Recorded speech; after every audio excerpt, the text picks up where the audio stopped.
bigyan natin ng reaction, opinion ngayon itong post ng dalawang retired general, si General Romeo B. Poques and General Virgilio Garcia. Binatikos nila yung announcement ng AFP kahapon na nagbabala sa mga retired na sundalo na kunuhay, nagpapakalat ng fake news o nag-i-incite ng sedition na baka matanggal ang kanilang pensyon. So ito, unahin natin si General Poques. Sabi niya, sandali.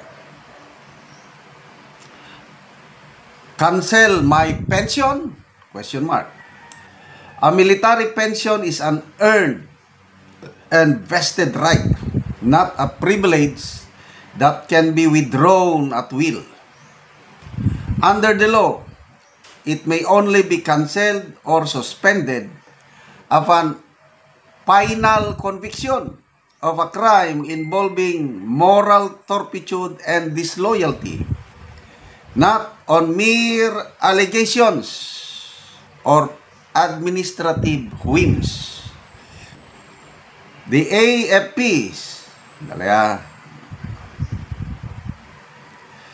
AFP's public disclosure that my pension as a retired two-star general may be cancelled for alleged sedition and fake news is a grave distortion of both law and justice. This move is actually not a threat to me personally.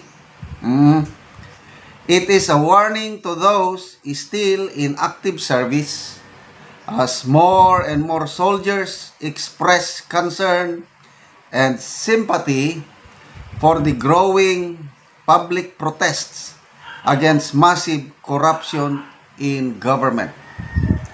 Let it be clear, loyalty to the nation does not end at retirement, and truth-telling is not sedition. Salute, General Poques, sir, I agree with you 100%. Tama po kayo.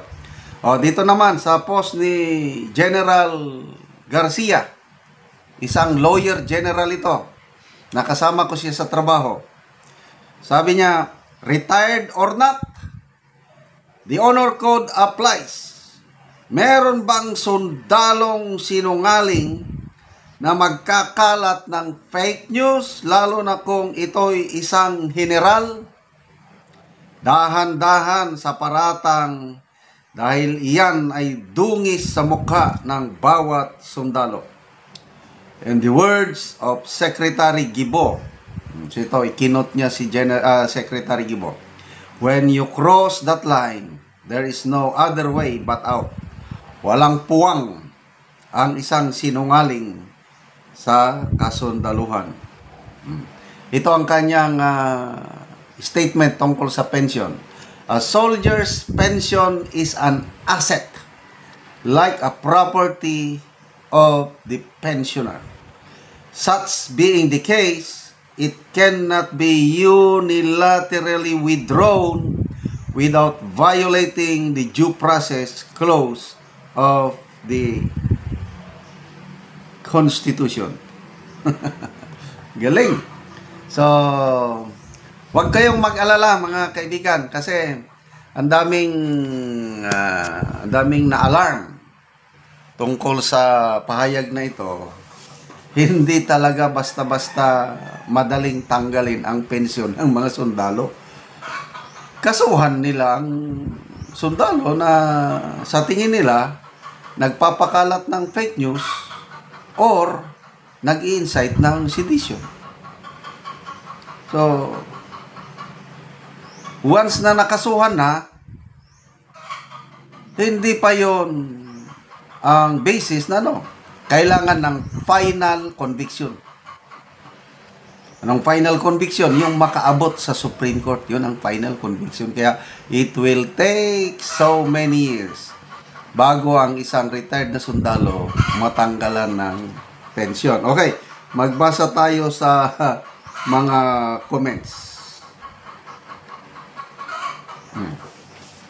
Ito, may nakita kong nag-comment dito isang retired 3-star general, kilala ko ito, General Alan Luga, 3-star general. What is happening to the organization we devoted our time and life with? They can easily threaten and be oppressive to retirees. Nakalimutan ata nila na lahat na magre-retire sila. Itong mga active ngayon, itong mga nag-pronounce ba na pwedeng matanggal ang pension. And whatever position and power they have now are nothing but temporary. Balikan natin yung sinabi ni General Pukis na it's not a threat to me personally. Sabi niya, basahin ko. This move is actually not a threat to me personally. It is a warning to those still in the active service. I-recall natin, nung May 12 election, yung absentee voting ng mga men and women in uniform. Doon mo makikita ang sentiment ng mga sundalo natin o kapulisan kaya. Walang nanalo na kandidato ng administrasyon. Karamihan, Duterte candidates at yung mga retired, sina Colonel Kerubin at iba pa. Ang pinakamataas lang, number 15, si Senator Lacson, yun lang. So, ang ating mga kasundaluhan, kapulisan ba, men and women in uniform, nakikita nilang nangyayari. Although hindi lang sila makapagsalita kasi nga bawal. But deep in their hearts, they know. Hindi sila bulag. Pipi. Bakit pipi? Dahil bawal. May nakausap ako last week man siguro, isang retiree, sumaludo sa akin. Tapos, yung anak niya, merong husband na opisyal.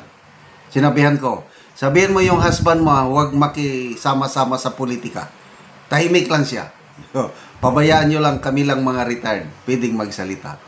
Ganon. So, salamat, General Pukis and General Garcia. Kayo po ang aming mga idolo. Magsalita po tayo.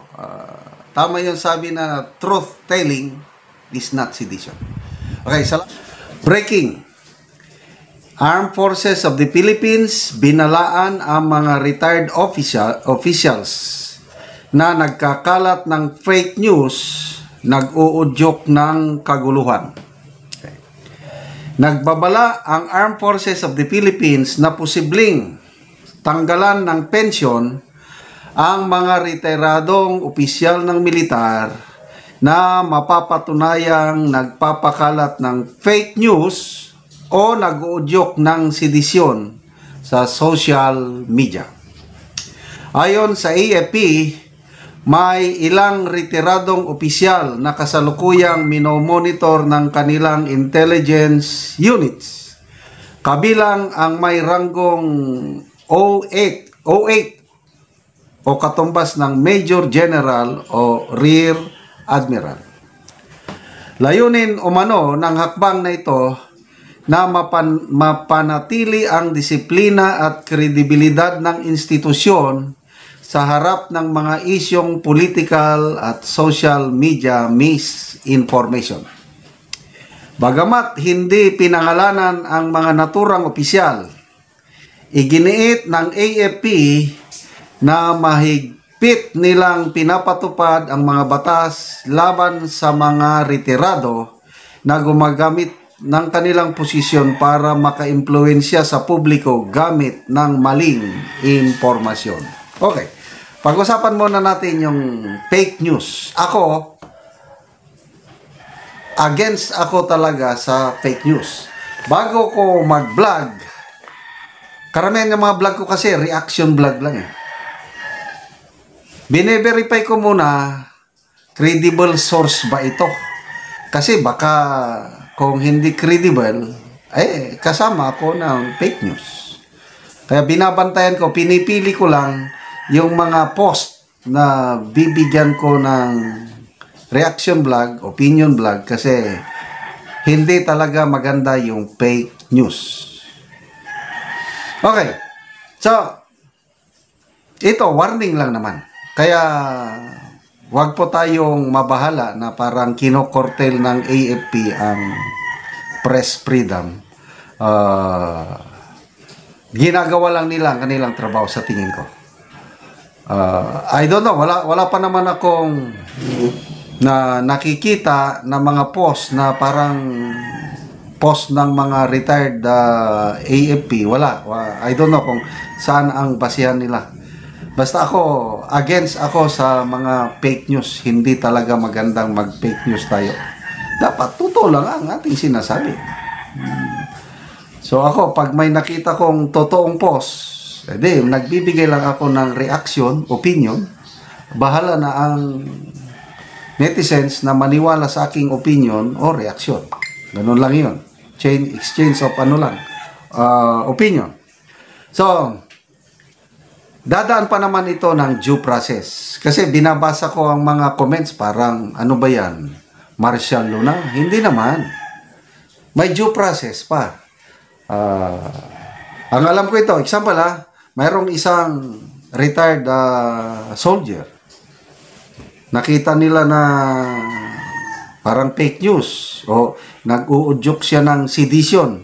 Sedition po ay yung parang inuudyokan mo ang taong bayan na hindi na sumunod sa batas, na may gagawing karahasan. Ako, against din ako sa karahasan. Yung protest, rallies, okay lang yun. Basta hanggang salita lang. Violence, there should be no violence. Kaya kung may nag-uudyok ng violence through their social media post, talagang managot sila. But then, it has to undergo due process. Ibig sabihin, ang AFP magsasampa ng kaso sa korte. Once na naisampa na yung kaso sa korte, hindi pa siya, yung sinampahan, hindi pa siya pwedeng tanggalan ng pensyon. Mayroon tayong AFP retirement law na sinusunod. At ang alam ko dyan is, dapat yung retired na sundalo na sinampahan ng sedition o fake news whatsoever, dapat makonvict muna siya. At ang conviction natin, alam nyo naman ang ating sistema, pag na-convict ka ng regional trial court, hindi pa yon final conviction. Pwede pang i-appeal yung conviction na yon sa Court of Appeals. Granting na pinaboran ng Court of Appeals yung conviction ng isang retired soldier, iaakyat na naman yon sa Supreme Court. Until such time na ang Supreme Court mag-decide with finality, yun na. Pwede na siyang tanggalan ng pensyon. Yun ang aking pagkakalama. Correct me if I'm wrong sa mga mas marunong sa batas. Kaya it will still follow the due process. Okay, tinignan ko ang mga comments dito, people who reacted. Okay, tignan ko lang Ito. So, 13,000 people who reacted. 7,300 ang tumatawa. 2,500 ang galit. So, halos 90% ang hindi favorable sa hakbanging ito ng AFP. 2,700 lang, around 10% ang pabor. Okay, mga comments, magbasa tayo. Sabi, puro pananakot ang mga ginagawa. Elton D. Don't try to scare those retired generals. They still have influence among active duty soldiers in the military and PNP. Big problem yan. Roel Malaki Recamadas. Martial law in the making? Hindi naman. Marcelo Tumbok Jr. At anong batas meron ka para tanggalan ng pensyon? Meron pong batas. RA so-and-so. Meron pang presidential decree. Nakalimutan ko yung number. Kailan? Yun nga, pagsampa ng kaso, hindi pa pwede tanggalan ng pensyon. Hintayin na makonvict with finality hanggang narating sa Supreme Court. Yun ang aking Kaya, it will take a long process bago matanggalan ng pensyon ang isang retiradong sundalo na mapatunayang nagkakalat ng fake news o naghihikayat ng sedition.